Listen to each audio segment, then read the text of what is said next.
அடுத்ததாக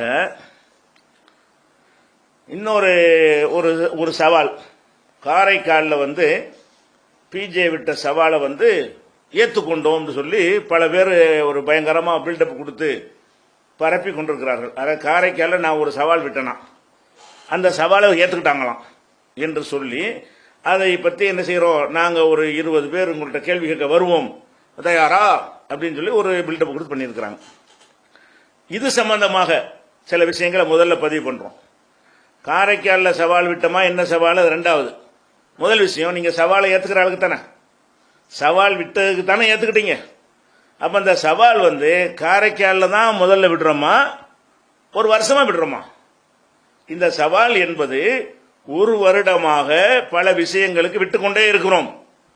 கஜா புயலுக்கு சவால், அநாத சொத்துக்கு சவால், விட்டு படத்துக்கு சவால், குர்பானி ஊழலுக்கு சவால், மார்க்க மசாயில்கள் அக்கீதாவை நாசமாக்கிறதுக்கு சவால், என் மீது நடவடிக்கைக்கு சவால் என்று எல்லாத்துக்கும் சவால் விடுகிறோம். நீங்க ஒவ்வொரு மார்க்கத்தில் பிழை செய்யும் பொழுதெல்லாம் அதை சேர்த்து அதுக்கு சவாலை விட்டுறோம். அப்ப சவாலை ஏத்துக்கிறதா இருந்தா ஒரு வருஷமா உள்ள அம்பு டைம்ல ஏத்துக்கிறேன்னு காரைக்காலில் விட்ட சவாலை சவாலை என்ன ரெண்டாவது சொல்றேன், காரைக்காலில் விட்ட சவாலை ஏத்துக்கிட்டாங்களாம், ஏத்துக்கிட்டு தயாரா இருக்கிறாங்களாம். நம்ம தான் அதை ஏற்பாடு செய்யணுமா? சரி, அப்படின்னு சொன்னா இவ்வளவு நாளா விட்ட அந்த சவாலுக்கு ஏத்துக்கொள்ள தயாரா இல்லை, உங்கள்கிட்ட பண்டம் இல்லைன்னு ஒத்துக்கிறீங்களா? அதான் அதுக்கு அர்த்தம். நான் ஒரு வருஷமாக சவால் விட்டு கொண்டிருக்கிறேன்.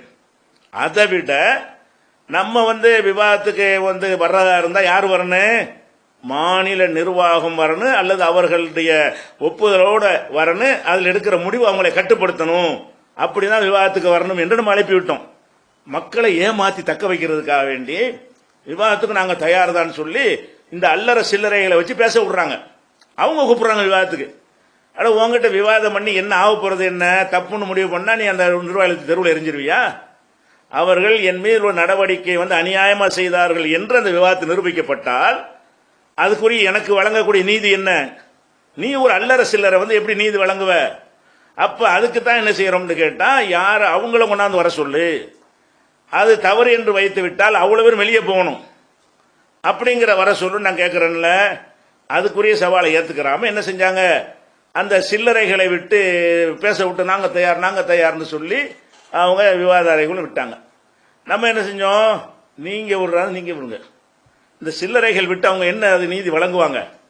அவங்களுக்கு என்ன ஒரு பவர் இருக்கு? ஒருவன் மீது நடவடிக்கை சம்பந்தப்பட்ட ஒரு விஷயம் சரி என்று சொன்னால் நீங்க நடவடிக்கை சரி இவர் போயிடுவாரு. தவறு என்று சொன்னால் அந்த அநியாய நடவடிக்கைக்காரர்களுக்கு உரிய தண்டனை என்ன என்பதை பேசி அந்த விசாரணை நடத்தணுமா இல்லையா? அதுக்கு யார் வரணும்? சில்லறைகள் வர முடியாது. ஏன்னா சில்லறைகளுக்கு எந்த ஒரு டிசைட் பண்ற ஒரு முடிவு கிடையாது. அப்ப என்ன செய்யணும், அவங்களே ஒத்துக்கிட்டு வந்தா தான் அதுக்குரிய முடிவு ரிசல்ட் எட்டப்படும். நான் அநியாயம் செஞ்சாலும் சரி அதுக்கு என்ன தண்டனை, அவங்க அநியாயம் செஞ்சிருந்தாலும் என்ன பேசி ஒப்பந்தம் பண்ணணும்ல, அதுக்கு வரணும்னு கேட்டா பதிலே இல்லாம இருந்தாங்க. அப்புறம் என்ன பண்ணிவிட்டாங்க, ஊட்டியில ஒரு செயற்குழு போட்டு மாவட்ட நிர்வாகிகள் கூட்டத்தை போட்டு அதுல ஒரு டிக்ளேர் பண்ணி அறிவிக்கிறாங்க. என்ன அறிவிக்கிறாங்க, அந்த சில்லறைகள் மூலமாக நாங்கள் விடுகிற சவால் வந்து நாங்க விட்டதுதான், எங்க வழிகாட்டல்ல எங்க ஒப்புதல்ல தான் அது விடப்பட்டது அப்படின்னு சொல்லிட்டாங்க. இப்ப என்னவாயிடுச்சு, இவ்வளவு நாளா நாங்க இவங்களோட விவாதிக்க முடியாது, அவங்களோட விவாதிக்க தகுதி இல்லை, பைலாவுல இல்ல, நிலைப்பாட்டில் இல்ல அப்படின்னு சொல்லி கொண்டு வந்தவர்கள் அதையெல்லாம் கீழே இல்லாத பைலாவை கீழே போட்டு மிதிச்சுட்டு இப்ப என்ன செஞ்சிட்டாங்க, நாங்க தானே சவாலை விட சொன்னோம், எங்க ஒப்புதலோட தலைமையின் ஒப்புதல் தானே சவால் விட்டுருக்காங்க அப்படின்னு சொல்லி அதை சொன்னாங்க.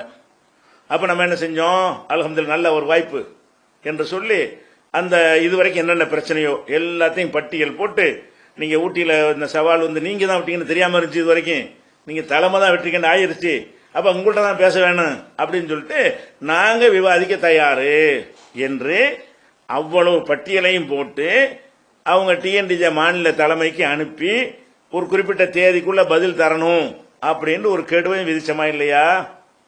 நீங்க சவாலை ஏத்துக்கிற ஆளுக்கு என்ன செஞ்சிருக்கணும், அதை ஏத்துக்கிட்டு வரணும்ல. என்னங்க ஆனா சவாலை ஏத்துக்கிட்டாங்களாம், காரைக்காலில் விட்ட சவாலை ஏத்துக்கிட்டாங்களாம். எழுத்து மூலமாக ஒவ்வொரு பாயிண்டா சொல்லி நாங்க வந்து விவாதிக்க அறைகோல் விட்டுருக்கிறோம். அதுக்கு எந்த பதிலுமே இதுவரைக்கும் சொல்லப்படலை. ஆனா அவங்கள்ட்ட இருக்கிற அப்பாவி மக்களை தக்க வைக்கிறதுக்காக வேண்டி நாங்க இந்த விவாதத்துக்கு மாற்றேன்டா சொல்றோம். அந்த சில்லறையெல்லாம் கூப்பிடுறாருல அங்க போய் சொல்லுங்க, இது ஏத்துக்கிட்டாங்களாம், விவாதத்தை ஏத்துக்கிட்டோம்னு காட்டணும் அப்படிங்கிற மாதிரி ஒரு சீன் போடுறதுக்காக வேண்டி இந்த நாடகத்தை போட்டாங்க. இது நாடகம் தான்.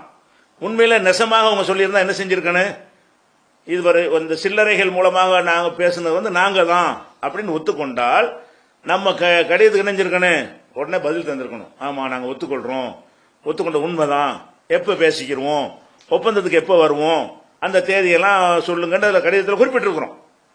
அந்த கடிதத்தை வேணாலும் திருப்பி ஒரு அந்த இடத்துல போட்டு விடுறோம். இந்த லைவ் முடிஞ்ச பிறகு ரிமைண்டராக என்ன செய்யறோம், ஏற்கனவே எழுதின அந்த கடிதத்தை இதுல போட்டு விடுறோம் பாருங்க, வீடியோவாகவும் போட்டுருக்கிறோம். அது அடுத்த பதிவாக இன்னொரு ரிப்பீட் போட்டு விடுறோம், பாத்துக்கிறோங்க.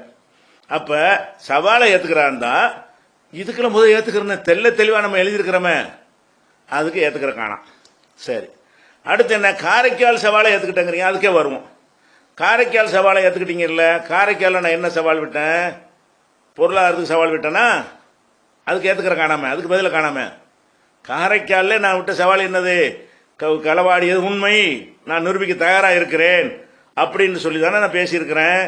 மார்க்க மசாயல்களை விளையாடுறது பற்றி தானே பேசியிருக்கிறேன். அப்ப என் மீது நடவடிக்கைக்கு விசாரணை நடத்தணும், பொது விசாரணை தானே கேட்டிருக்கிறேன். அதான சவாலு. அந்த சவாலுக்கு பதிலே காணாம். என்னத்துக்கு பதில் சொல்றாங்கன்னு கேட்டா, நான் அந்த பேச்சுடைய துவக்கத்தில் சொல்லிக்கிட்டு வரும் பொழுது ஒரு தௌஹீத்வாதி எப்படி நடக்கணும், என் மீது ஒரு குற்றச்சாட்டு ஒருத்தங்க சுமத்துறாங்க. அவங்க சுமத்துனதை நீங்க கேட்டுக்கிட்டீங்கன்னு சொன்னா, நான் சும்மா இருந்தால் என்னை கேட்க தேவையில்லை, நான் அது பிழைன்னு நான் மறுக்கிறேன், தப்புன்னு நான் சொல்றேன். அப்ப நீங்க என்ன செய்யணும், என்கிட்ட வரணும், வந்து இருக்கணும். என்னிடத்துல வந்து அங்க போனா அப்படி சொல்றாங்க, நீங்க இப்படி சொல்றீங்க, விளக்கம் சொல்லுங்க, மறுபடியும் அங்க போங்க, மறுபடியும் இங்க வாங்க. ஒரு 4 தடவை விவாதத்துக்கு வரமாட்டேங்கிறாங்கல்ல, அதனால என்னிடத்துல வந்து இன்னொரு தரப்ப நீங்க கேட்டீங்களா, கேட்காம தானங்க ஒரு பக்கத்தில் நின்றுகிட்டே இருக்கிறீங்க, இதுதான் தௌஹீத்வாதி செய்யற வேலையா அப்படின்னு நான் கேட்டேன். நல்லா கவனிங்க, இதைத்தான் ஏத்துக்கிட்டாங்களாம். என்னது, நீங்கள் கேட்டுக்கொண்டபடி நாங்கள் கேள்வி கேட்க 20 பேர் வருகிறோம், இத்தனாம் தேதி வருகிறோம், அந்த தேதியில் என்ன செய்யுங்க, நீங்க தயாரா இருந்துக்கிறங்க, எங்க ஒரு நாள் ஒதுக்கித்தாங்க அப்படின்னு கேட்டிருக்காங்க. நான் கேட்கறது என்னன்னு கேட்டா, இது சந்தேகமா இருக்கிறவங்க வந்து கேட்பதற்கு நான் சொன்ன ஒரு அறிவுரை. ஏற்கனவே கேட்டிருக்கணும், இனியும் கேட்கலாம். இனிமே என்ன செய்யலாம், நீங்க உங்க மீது எப்படி சொல்றாங்களே, இதுக்கு என்ன சொல்றீங்க, அதுக்கு என்ன சொல்றீங்கன்னு சொல்லி கேட்க விரும்பினால் இதுக்கு கெடுவுலாம் கிடையாது. 365 நாள்ல எந்த நாள்ல வேண்டாலும் நீங்கள் நம்மளை தொடர்பு கொள்ளலாம், நம்ம ஒதுக்கி தரக்கூடிய நேரத்தில் வரலாம், வந்து என்ன செய்யலாம், அவங்களுடைய சந்தேகங்களை தீர்த்துக் கொள்ளலாம். இதுக்கு வந்து கெடுவுலாம் கிடையாது, சொன்னதுல இருந்து ஓடுறதுலாம் கிடையாது. அதைத்தான் கூப்பிட்டு இருக்கிறோம், யார் வேண்டாலும் வந்து கேளுங்கன்னு சொல்றோம், வந்துகிட்டு தான் இருக்கிறார்கள். ஆனா சந்தேகங்களை கேட்பது என்பது வேறு, இந்த கோணல் புத்தியோட நாடகம் ஆடுவது என்பது வேறு. சந்தேகம் கேட்கிறவர்னா எப்படி இருக்கணும், சந்தேகம் கேட்கிறதா இருந்தா இவங்க இப்படி சொல்றாங்க, இவங்க இப்படி சொல்றாங்க, ஒரு குழப்பமா இருக்குது என்று சொல்லி அதுலயும் படாம இதுலயும் படாம அவங்க வாட்டுக்கு நம்ம வாட்டுக்கு ஒதுங்கி இருக்கிற சகோதரர் பல பேர் இருக்கிறாங்க. அவங்களுக்கு சந்தேகம் இருக்குது, அவங்க வந்து கேட்கறாங்க, தெளிவுபடுறாங்க. அல்லது என்ன செய்யறாங்கன்னு கேட்டா, அந்த கேள்விகளை ஒரு பக்கம் கேட்டுட்டு சரியான முறையில் பதில் இல்லைன்ற உடனே என்னடா விட்டுட்டு அப்படி சொல்லி பேருக்கு அந்த பொறுப்புல இருந்து கொண்டு எதை பத்தியும் பேசாம, அவங்க தலைமையில பேசினாலும் சரி, இதை பத்தி நம்ம ஏன் தேவையில்லாத பேசணும், அவங்க செஞ்ச நம்ம எதுக்கு போட்டு சுமக்கணும்னு சொல்லிட்டு இது குறித்து எந்த ஒரு வாயும் திறக்காம இருந்தார்களே, ஆனால் அவங்க சந்தேகத்தில் இருக்கிறாங்கன்னு சரி, அவங்க எப்போ வரலாம். ஆனால் இந்த 20 பேர் வருவோங்கிற இந்த கும்பல் இருக்க, சிலர கும்பல், இவங்க அப்படி ஆளுகளா, நீங்கள் சந்தேகத்தில் உள்ள ஆள்களா, எதிரிகளா? நீங்கள் ஒரு தரப்பில் சொன்னதை உண்மை என்று நம்பினீர்கள், நம்பி மனசில் வைத்துக் கொள்ளவில்லை, அதுதான் சரி என்று சொல்லி அதை கருத்து பரிமாற்றம் செய்கிறீர்கள், பதிவு போடுகிறீர்கள், கீழ்த்தரமான பதிவுகளை எல்லாம் போடுகிறீர்கள். நான் சில விஷயங்களை சொன்னால் உங்களுக்கு தெரியாத விஷயத்துக்கு நீ பதில் சொல்கிறீர்கள். மாநில நிர்வாகத்தில் நடந்த விஷயமாக நான் சொல்வது யாரும் உங்களுக்கு தெரியாது, தெரியாட்டா கூட இதுதான் நடந்தது என்று சொல்லி நீங்கள் பதில் போடுகிறீர்கள். அப்ப நீங்க கேள்வி கேட்கிற ஆளா, எதிர்பார்த்தியா? எதிர்பார்த்தி. நீங்கள் சந்தேகத்துக்குரிய ஆள் கிடையாது. அப்ப எதிர்பார்த்தியா இருந்தால் எதிர்பார்த்தி எப்படி சந்திப்பது? எதிர்பார்த்தி என்றால் நான் ஒரு கருத்தை சொல்றேன், அவங்க ஒரு கருத்தை சொல்றாங்க, நீங்க நடுவில் அப்பாவியா இருந்துகிட்டு இது சரியா அது சரியா, அவன் தான் சந்தேகத்துக்குரியவன், அவனுக்கு வாசல் திறந்திருக்கிறது. நீங்க யாரு? இந்த 20 சில்லறை கூட்டம் யாரு? இந்த சில்லறைகள் எல்லாம் அங்க தூண்டி விடப்பட்டு எங்க டைரக்ஷன்ல தான் இயங்குகிறார்கள் என்று ஒப்புதல் வாக்கு மூலம் அளிக்கப்பட்டவர்கள். ஊட்டியில வச்சு தூண்டி விடப்பட்டவர்கள் இதை சவால் விடுறாங்கன்னா, அப்ப இது என்ன சந்தேகம் கேட்கறதில்ல, எதிர்பார்த்தி உங்க கேள்விகளை பற்றி யாரும் கேட்டுவிடக் கூடாது என்பதற்காக உங்க உளறல்களை எல்லாம் மறைத்துவிட்டு நல்ல புள்ள சர்டிபிகேட் வாங்க எடுப்பதற்காக வேண்டி நாங்க கேள்விக்கு வர்றோம். தருவீர்களா? தருவோம். உங்களுக்கு எப்படி தருமோ அப்படி தருவோம். பொதுமக்களுக்கு எப்படி தருமோ அப்படி தருவோம். உங்களுக்கு எப்படி? யாரெல்லாம் அந்த எதிர்க்கருத்தை பிரச்சாரம் பண்றாங்க அவனுக்குரிய சவால் என்னன்னு கேட்டா, நீ விவாதத்துக்கு தான் வரணும். நீ சொல்லி இருக்கிற, நீ ஒன்னும் சொல்லாட்டி தான் என்ற கேள்வி கேட்கணும். ஒன்னும் சொல்லாம மனசுல போட்டுக்கிட்டு இது சரியா அது சரியா, அவனுக்கு சந்தேகம். இந்த பார்ட்டிகள்லாம் யாருன்னு கேட்டா, எனக்கு எதிராக அவ்வளவு அவதூறுகளையும் கீழ்த்தரமான அசிங்கமான விமர்சனங்களையும் செய்தவர்கள் வந்துகிட்டு சந்தேகம் கேட்க வர்றாங்களாம். அப்ப நீங்க செஞ்சதெல்லாம் அதுக்கு அதை பத்தி பேசணுமே, அந்த பரப்புனது சரியா என்பது விவாதத்துக்கு வரணுமே. அதனால இவங்க எதிர்பார்த்து இதை கேட்கக்கூடாது. நல்லா விளங்கிக்கணும். மக்கள் கேட்கலாம், குழப்பத்தில் இருக்கிற மக்கள் கேட்கலாம். எதிர்பார்த்து என்ன கேட்கணும்னு கேட்டா, நீங்கள் விவாதத்திற்கு தயார், நாங்க வர்றோம் வாங்க, விவாதமா தான் வரணும். அது எப்படி வரணும்? இந்த நடவடிக்கை மற்ற விஷயங்கள் எல்லாத்துக்கும் நீங்க களவாடினது நீங்க கிடையாது, வேற ஒருத்தங்க உங்க நிர்வாகி களவாடினது தான் நாங்க விவாதம் பண்ண போறோம். உங்களுக்கு அதனுடைய விஷயங்கள் தெரியாது, நடவடிக்கை விஷயமா உங்களுக்கு தெரியாது. தெரியாத போது நீங்க வருவதாக இருந்தால் அப்ப என்ன செஞ்சிருவாங்க, நாளைக்கு அவங்க பண்ணதுக்கு நாங்களா பொறுப்பு என்று சொல்லி ஓட விடக்கூடாது என்பதற்காக வேண்டி நீங்கள் குறிப்பிட்டிருக்கிற அந்த தேதிக்கு வரும். எந்த தேதி? ஆகஸ்ட் மாதம் போட்டிருக்கிறீங்கல்ல, அதுல என்ன செய்யறேன்னு கேட்டா, ஆகஸ்ட் 16ஆம் தேதி மாநில NTF நிர்வாகிகள் சிலர் உங்களுக்காக காத்திருப்பார்கள். எங்க? 17 ஆகஸ்ட் 17 ஆகஸ்ட் 17ஆம் தேதி நல்ல விளங்கின. ஆகஸ்ட் 16 ஆகஸ்ட் 17ஆம் தேதி காலை 11 மணிக்கு மாநில NTF நிர்வாகிகள் மூர் தெருவில் இருக்கிற NTF உடைய தலைமை மர்க்கஸில் என்ன செய்வாங்க, காத்திருப்பார்கள். நீங்க வரணும். எதுக்கு வரணும்? விவாதத்திற்கு தயாராக வரணும். 20 வாங்க 2000 அது பிரச்சனை இல்லை, விவாதத்தின் போது பார்த்துக்கிறோம். நீங்கள் வரும்போது ஒரு கடிதத்தோடு வர வேண்டும். என்ன கடிதம்? நாங்கள் இவங்களை அனுப்பி வைத்திருக்கிறோம், உங்களோடு எங்கள் சார்பாக விவாதம் செய்வார்கள், உங்க நடவடிக்கை சம்பந்தமா விவாதம் செய்வார்கள், பொருளாதார சம்பந்தம் விவாதம் செய்வார்கள், மசாயில் சம்பந்தம் விவாதம் செய்வார்கள்.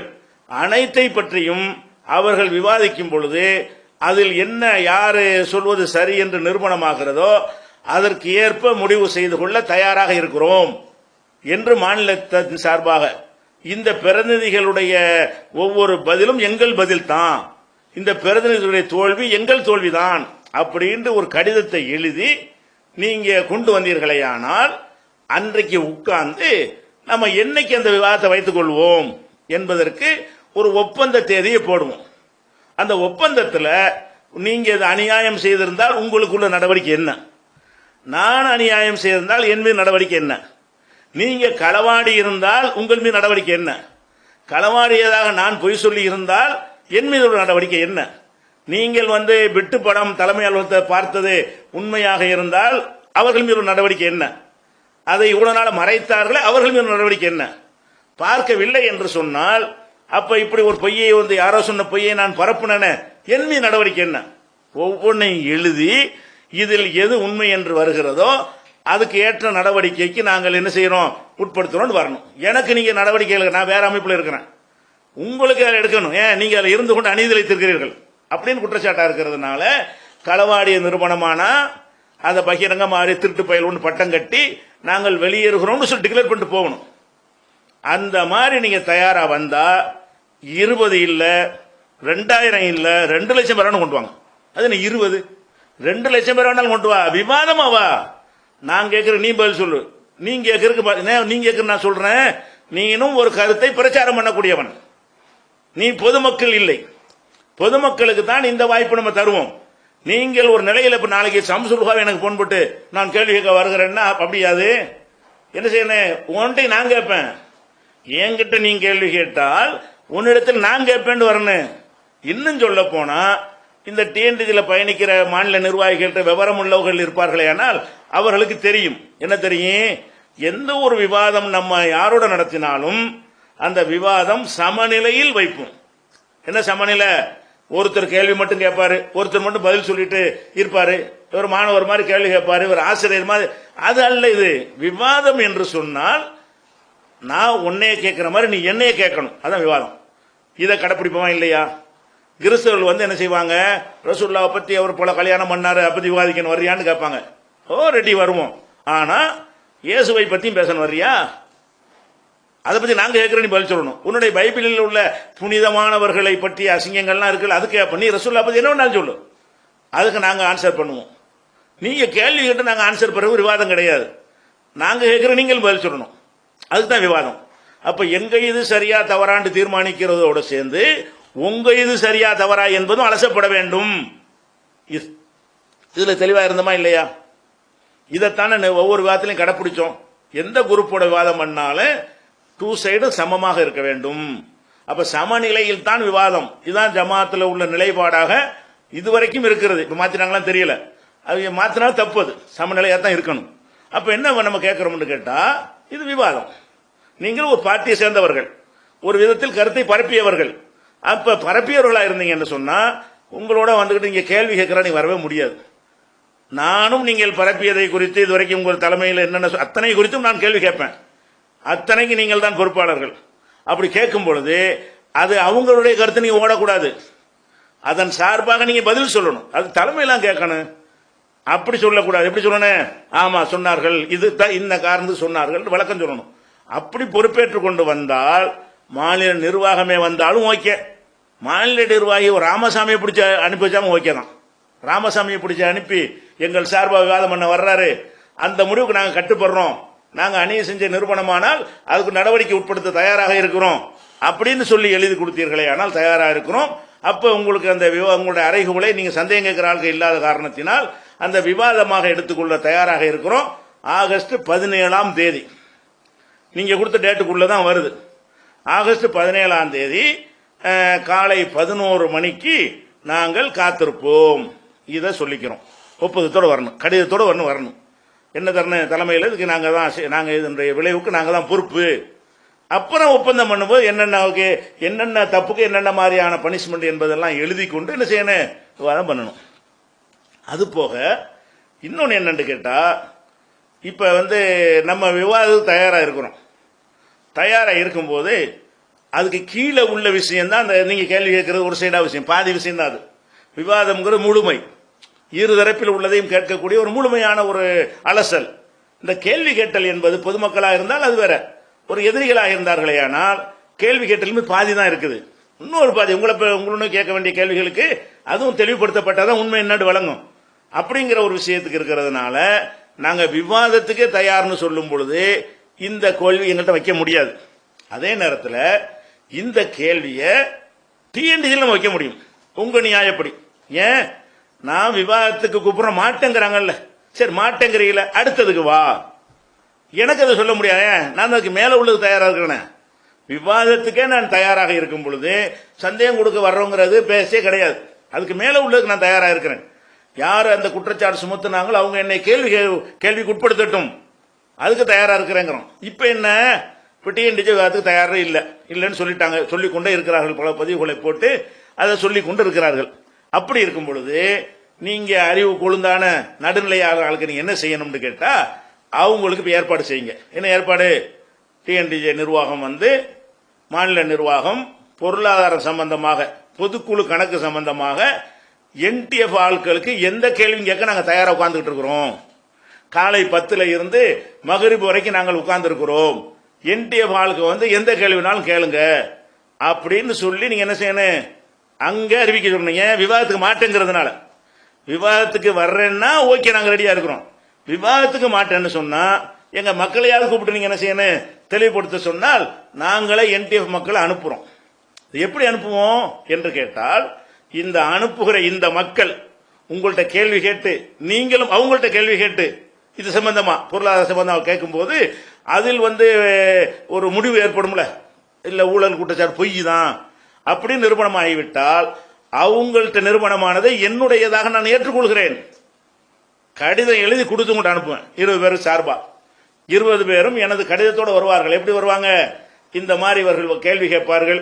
அவர்கள் நீங்கள் ஊழல் செய்யவில்லை என்று அவர்கள்ட்ட நீங்கள் நிரூபித்து விட்டீர்களே, ஆனால் நான் பொய்யாக சொல்லிவிட்டேன் என்று பகிரங்கமாக அறிவிக்க தயார். கடிதம் கொடுத்து நான் அனுப்புறேன். நீங்க அந்த பொருளாதார விஷயத்துக்கு இதுக்கு நீங்க கடிதம் கொடுத்து அனுப்பல, நான் அதுக்கு தயாரா இருக்கிறேன். கடிதம் கொடுத்து அனுப்புகிறேன். அவர்கள் இண்டிவிஜுவலாக வரமாட்டார்கள், என் சார்பாக தான் வருவாங்க. அவங்க சொல்ற எல்லா பதிலும் என்னை சேர்ந்தது தான். என்னோட தானே வாதிக்க மாட்டீங்க, அவங்கள்ட்ட விவாதத்துக்கு வாங்க அப்படின்னு சொல்லி வைக்க நீங்க தயாரா?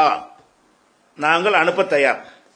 அதே மாதிரி குர்பானி ஊழல் நடந்ததாக ஒரு மாவட்ட நிர்வாகி சொல்றார். விவாதத்துக்கு கூப்பிட்டா டைம்லாம் முடிஞ்சிட்டாலும் பரவாயில்லை, அது சம்பந்தமாக என்ன கேள்வி கேட்டாலும் நாங்கள் பதில் சொல்ல தயாரு அப்படின்னு அறிவித்து என்டிஎஃப் ஆட்கள் என்ன செய்யணும், நீங்க காலையில இருந்து மகரிப் வரைக்கும் நீங்க சொன்னபடியே ஒரு நாள் பூரா அதுதானே கேட்போம், ரெக்கார்டும் பண்ணுவோம், லைவும் பண்ணுவோம். அதுல பொய்ன்னு வந்தா ஒத்துக்கிறவும் செய்வோம். சரியா? அவங்க அவங்க தோத்துட்டாங்கன்னா நானே என் தோல்வியா ஏற்றுக்கொள்ளவும் செய்வேன். இதுக்கு நான் தயார். என்டிஎஃப் உடைய சகோதரர்கள் வருவதற்கு தயார். நீங்க விவாதத்துக்கு தான் மாட்டேங்கிறீங்கல்ல, இதுக்கு 2வது விஷயத்துக்கு இறங்கி வாங்க. நான் மேல உள்ளது ரெடியா இருக்கேன். அடுத்து அது செய்யணும். அடுத்து என்ன? இந்த கஜா புயல்ல கள்ள வேலை பார்த்தீங்கன்னு நான் குற்றச்சாட்டு சுமத்துறேன். இதை பற்றி கேள்வி கேட்க வரும், அதுக்கு ஒரு நாள் போடுங்க. இதை பற்றி கஜா புயல் அவ்வளவு இருக்கிறது. நீங்க போட்ட கணக்கில் இருந்தும் எத்தனை பேர் நீங்க எப்படியெல்லாம் வசூல் பண்ணீங்க என்பதிலிருந்தும் அது குறித்த வாக்குமூலங்கள்லாம் இருக்கிறது. அதனால இந்த கஜா புயல் சம்பந்தமாக நீங்கள் விளக்கம் சொல்ல தயாரா இருக்கிறோம், என்டிஎஃப் ஆட்களுக்கு மட்டும் அப்படின்னு சொல்லுங்க. 20 பேரை சொல்லுங்க, 20 அனுப்புறோம். அவங்க கஜா புயல் உங்கள்ட்ட கேள்வி கேட்பாங்க, நீங்க பதில் சொல்லுங்க. உலகம்லாம் லைவ்ல பார்க்கட்டும். சரியா? உலகம்லாம் லைவ்ல பார்க்கட்டும், அவங்களும் பதிவு பண்ணிக்கிட்டு நீங்களும் உங்களுக்குள்ள பதிவு பண்ணிக்கிறங்க. அப்படி செய்வதற்கு தயாராண்டு இப்ப நாங்க தான் உங்களுக்கு கேட்க, நீங்க எங்களுக்கு கேட்கவும் முடியாது. ஏன்? நான் விவாதத்து ரெடின்னு சொல்றேன், நீங்க கடிதம் வாங்காமல வர்றீங்க, நான் கடிதத்தோடு அனுப்பி விட போறேன். அதே மாதிரி தலைமையில விட்டு படம் பாத்தீங்களா இல்லையா? 3 பேர் இவ்வளவு நாளாகி மறைச்சிக்கிட்டு இருக்கிறீங்களா இல்லையா? தெரிந்து கொண்டு மறைக்கிற உடந்தையா இருக்கிறீங்களா இல்லையா? அப்ப 3 பேர் தான் வெளிப்பட்டிருக்கு, மீதி பேர் அதுல இருந்து நம்மளும் வெளிப்பட்டுருவோம்னு பயப்படுறீங்களா என்று ஒரு கேள்விகள் எழுப்பப்பட்டிருக்கும் பொழுது உட்கார்ந்து அது சம்பந்தம் என்னோட கேளுங்க, விட்டுப்பட சம்பந்தமா அது கொண்டு ஆதாரத்தோட வாங்க, கேள்வி கேளுங்க, நாங்க ஆன்சர் பண்றோம் அப்படின்னு சொல்லி நீங்கள் அழைத்தால் 20 பேரை நாங்க அதுக்கு அனுப்புவோம். கடிதத்தோட, என்னுடைய கடிதத்தோடைய வரும். அதில் நாங்கள் பொய்யான குற்றச்சாட்டை சொல்லி இருந்தால் அதனுடைய விளைவு நான் பொறுப்பேற்றுக் கொள்கிறேன். ஒப்பந்தத்தில் எல்லாம் பேசிடுவோம். இதை ஒரு போட சொல்லுங்க. அதே மாதிரி பொருளாதார எத்தியமான விஷயம், பொதுக்குழு கணக்கு அது பார்த்தாச்சு. அது போக என் நடவடிக்கை இருக்குல்ல, அந்த நடவடிக்கை சம்பந்தமாக நீங்க நாங்க கேட்கறதுக்கு நீங்க பதில் சொல்லக்கூடிய, நீங்க தான் விவாதத்துக்கு வரமாட்டேங்கிறீங்கல்ல, அதுக்கு ஒரு நாளை போடுங்க. போட்டு நாங்க 20 பேர் அனுப்புவோம். எங்கள் ஒவ்வொரு கேள்வியும் உங்களை கேட்போம், நீங்களும் உங்களை கேட்கலாம். நீங்க என்ன செய்யலாம், அவங்களை மறுபடியும் ஒப்பந்தம் எல்லாம் பண்ணிட்டு தான் செய்வோம். சும்மா சண்டை கடை மாதிரி போய் சண்டை போட்டு போறது போக மாட்டோம். ஒரு ஒப்பந்தம் மாதிரி பண்ணிக்கொண்டு உங்களுக்கு என்ன டைம், இவங்களுக்கு என்ன டைம், உங்க சார்பாக கேட்டீங்கன்னா எங்க சார்பாக 20 வந்தாலும் 20 டைம் வராது.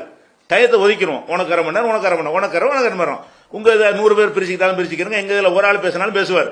அப்ப 20 பேரை நாங்கள் அனுப்பி வைப்போம். நீங்கள் அனுப்பி வைப்போம். நீங்கள் என்ன செய்யுங்க, 20 2000 பேரை கொண்டு வாங்க. டயத்தை ஒதுக்கிடுவோம். அந்த டயத்துக்குள்ள அவங்க அந்தந்த அணிக்கு டயம் அப்படின்னு வைத்துக்கொண்டு நாங்க கேட்கிற கேள்விக்கெல்லாம் நாங்க என்டிஎஃப் சகோதரங்கிட்ட கேட்பாங்க, அதுக்கு நீங்க பதில் சொல்லணும். நீங்க கேட்கறவங்க பதில் சொல்லணும். இது உலகம்லாம் பார்த்துட்டு இருக்கணும், லைவ்ல பார்த்துட்டு இருக்கணும். அப்படி பார்த்து கொண்டிருக்கும் பொழுது அதுல நமக்கும் தெரிஞ்சது உண்மை பொய் என்பது அநியாயம் பண்ணி தெரிஞ்சு விட்டால் அதுக்குள்ள நடவடிக்கை என்ன பேசணும். அப்ப என்ன செய்யறோம்னு கேட்டா, இந்த கோரிக்கையை பகிரங்க விவாதத்துக்கு தயார் என்று சொல்லுகிற என்னிடத்தில் பொதுமக்கள் கூட வைக்கலாம், எதிரி வைக்க கூடாது. உங்களை சந்திக்க வேண்டிய இடம் களத்தில் சந்திக்கணும். உங்களை எல்லாம் எங்க வீட்டில் கூப்பிட்டு வச்சுட்டு விருந்து கொடுத்து சந்திக்கிற ஆளுக்கு நீங்க இல்ல, களத்தில் சந்திக்கணும். களத்தில் சந்திக்கிறதா இருந்தா நீங்க அப்படி வந்தீங்க, முறைப்படி கடிதத்தோட வந்தால் அதுக்கு நம்ம தயாரா இருக்கிறோம். அப்படி வர தவறுனீங்க என்று சொன்னா இதை வற்புறுத்துங்க. எது? நாங்க வருவோம். ஒன்னொன்னு ஒரு நாள் பத்தாது. எத்திம்கானா பொதுக்குழு கணக்குக்கே ஒரு நாள் வேணும், கஜா புயலுக்கு ஒரு நாள் வேணும், அந்த குர்பானிக்கும் விட்டு படத்துக்கும் சேர்த்து ஒரு நாள் போட்டுக்கிற 3 நாள் ஆச்சு. மார்க் விஷயமாக நீங்க சுமார் 100 கிட்ட வருகிறது. பெரிதான சில விஷயங்களை எடுத்துக்கொண்டால் கூட ஒரு 10 மசாலா எடுத்தால் அது ஒரு 2 நாள் வேணும், ஒரு 5 நாள் தொடர்ச்சியா கூட வேண்டியதில்லை. வாரம் வைங்க, 5 வாரம். என்மீ நடவடிக்கைக்கு ஒரு 2 நாள் வைங்க. ஒரு 7 நாள் தொடர்ச்சியாகவோ விட்டு விட்டோ தலைப்பு வாரியாக என்டிஎஃப் கேள்வி கேட்கலாம். அவங்க என்ன கேள்வினாலும் கேட்கலாம். எங்க பதில் திருப்தி இல்லைன்னா அதுலயும் கேள்வி கேட்கலாம். அப்படிங்கிற மாதிரி சொல்லி அதை ஏற்பாடு பண்ணி 2 தரப்பும் ரெக்கார்டும் பண்ணி அதை உலகமெல்லாம் லைவ்லையும் போடுவதற்கு நீங்கள் தயாராக இருந்தால் அதை நாங்கள் அனுப்பி தயார். இது நாங்கள் தான் கேட்கணும், நீங்க கேட்கல. ஏன் நாங்கள் விவாதம் தயாருங்கிறோமே. விவாதத்துக்கு தயாராக இல்லாதவருக்கு தான் கீழே அடுத்த ஆப்ஷன். ஒரு சரி இவங்களுக்காக சொல்லுங்க, என்னை தான் பார்க்க வேணாம், இந்த மக்களுக்காக சொல்லுங்க அப்படின்னு சொல்லக்கூடியது. அந்த மக்கள் கூட என்னை சார்ந்தவர்களாக இருக்கிறதுனால அது பொதுமக்கள்ல நீங்க எழுத மாட்டீங்க. அதுக்காகத்தான் நான் தான் வர்றேன்னு எடுத்துக்கிறேங்க, எழுதி தர்றேன். சரியா? அப்ப நான் சொல்வது நேர்மையானதா இருக்கிறதா? இவர்கள் கோணல் புத்தியோட விவாதத்துக்கு வந்த மாதிரி இருக்கணும், வராத மாதிரி இருக்கணும், ஏத்துக்கொண்டோம்னு வார்த்தையை மட்டும் போட்டுருணும், ஒண்ணுமே ஏத்துக்கறல, இதுல ஒன்னும் ஏத்துக்கறல, ஒரு சவாலும் ஏத்துக்கறல. அப்படிங்கிற இந்த டிராமாவெல்லாம் இருக்கிற கொஞ்ச நஞ்ச மக்களும் கொஞ்சம் சிந்திக்கிற மக்களும் கொஞ்சம் இருப்பாங்க எல்லாத்துலயும் மிச்சமா, அவங்களும் சேர்ந்து வெளியேறதுக்கு உதவுமே தவிர இதெல்லாம் உங்களை தூக்கி நிப்பாட்டுவதற்கு பயன்படாது என்பதை மட்டும் என்ன செய்யறேன், அதை சொல்லிக்கிறேன். அடுத்ததாக